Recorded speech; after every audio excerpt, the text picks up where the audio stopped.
প্রিয় দর্শক, 18 জুলাই রাতটি ছিল আমাদের জন্য একটি কালো রাত। এই রাতে শেষ হয়ে যেতে পারত একটি পরিবার এবং আরো কয়েকটি ঘর। তো দেখতে পাচ্ছেন এখানে আগুন লেগে গেছে। তো চলুন আমরা বিস্তারিত বলি কিভাবে এই আগুন লাগলো এবং কি করে আমরা এই আগুন নিভালাম। তো সম্পূর্ণ ভিডিওটা দেখতে থাকুন। বরাবরের মতো কালকেও আমি রাতের বেলায় ঘুমিয়ে ঘুমিয়ে ফেসবুকে ভিডিও দেখতেছিলাম, আর তখনই কখন যেন 1:40 বেজে গেল, আমি বলতেও পারলাম না। তখনই হঠাৎ করে একটি চিৎকারের আওয়াজ শুনতে পেলাম।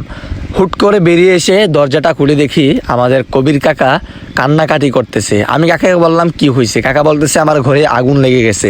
আর তখনই দেখতে পাচ্ছেন আমি এবং আমার দাদা এবং আমাদের বাড়িতে যারা যারা আছে সবাই চিল্লাপাল্লা শুনে বের হয়ে আসলো ঘর থেকে। আর তখনই তো আমাদের মাথায় আসলে কাজ করছিল না যে আমরা কিভাবে এই আগুন নিভাবো। আমি কাকাকে বলতে লাগলাম কি করে সেই আগুন লাগলো। কাকা বলতেছে যে গ্যাসের চুলার মধ্যে আগুন লাগছে। আর তখনই আমি কাকাকে বললাম যে কয়েকটা পাটের ছালা নিয়ে আসেন, এগুলো দিয়ে চেষ্টা করবো আগুনটা নিভানোর জন্য। কিন্তু ছালাগুলো দেখতে পাচ্ছেন আপনারা, আমার কাকা এবং দাদা অনেকবার ট্রাই করছিল ছালা দিয়ে আগুনটাকে নিভানোর জন্য, কিন্তু গ্যাসের চুলাটা যেহেতু গৈরি নিচের দিকে পড়ে গেছে, এই কারণে আসলে চুলাটার মুখের মধ্যে আমাদের এই পাটের ছালাটা দেওয়া যাচ্ছিল না। আর তখনই আগুনটা দেখতে পাচ্ছেন যে ঘরটার মধ্যে লেগেছে। এই ঘরটা কিন্তু খুবই ছোট, যেহেতু আমার কাকার নতুন ঘরে কাজ চলতেছে সেহেতু তারা এই ছোট ঘরটাতে থাকতো।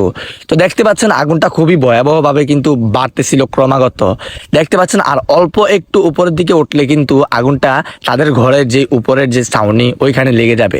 আর ওইখানে লেগে গেলে কিন্তু এখানে কারেন্টের তার আছে এবং অনেক জিনিসপত্র সবকিছু আছে, এদিকে যদি লেগে যায় তাহলে কিন্তু আমাদের পুরো বাড়িতে আগুনটা ছড়িয়ে যাওয়ার সম্ভাবনা ছিল। আর তখনই আমার মাথা কোনো কিছু কাজ করতেছিল না। তখন আমি কাকাকে বললাম কাকা এইভাবে আগুন নিভানো যাবে না। তখন বললাম যে আপনাদের ঘরের কাজের জন্য যে বালুগুলো আনছেন এই বালুগুলো দিয়ে আগুনগুলো নিভানোর চেষ্টা করতে হবে। আর ঠিক তখনই আমরা দেখতে পাচ্ছেন সবাই এই বাহির থেকে যে যা পারছে সেইভাবেই বালুগুলো আনে এই আগুনগুলোর উপরে দিচ্ছিল। অনেকেই হয়তো বলতে পারেন যে তুমি কেন আগুন নিভাচ্ছ না, তুমি কেন ভিডিও করতেছো। আসলে আমার হাতের অবস্থা দেখে আপনারা অলরেডি বুঝে গেছেন আমি কাজ করছিলাম কিনা।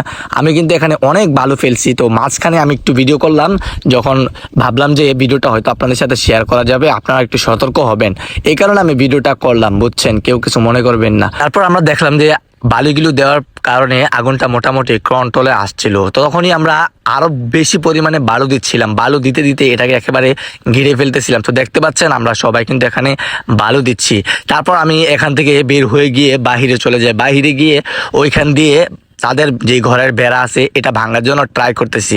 এই যে বেড়াটা দেখতে পাচ্ছেন আপনারা, এই বেড়াটা যদি আমরা না ভাঙি তাহলে কিন্তু ঘরের মধ্যে অনেক জিনিসপত্র আছে সেগুলোর মধ্যে আগুন লেগে যেতে পারে। এই কারণে আমার এক ছোট ভাইয়ের হাতে আমি ফোনটা দিয়ে আমরা চলে যাই ঘরের ভিতরে এবং বাহির থেকে চেষ্টা করতেছি। এই যে দেখতে পাচ্ছেন এখানে টিন কেটে বেড়াটা ভাঙানোর চেষ্টা করতেছি। এদিকে আমার আব্বু, আমার কাকা এবং আমরা অনেকে কিন্তু এখানে আহত হয়েছে এই টিন কাটতে গিয়ে। তারপর দেখতে পাচ্ছেন আমার আব্বু কিন্তু গ্যাসের যে মুখটা আছে এটাকে টেনে বের করতেছে এখান দিয়ে।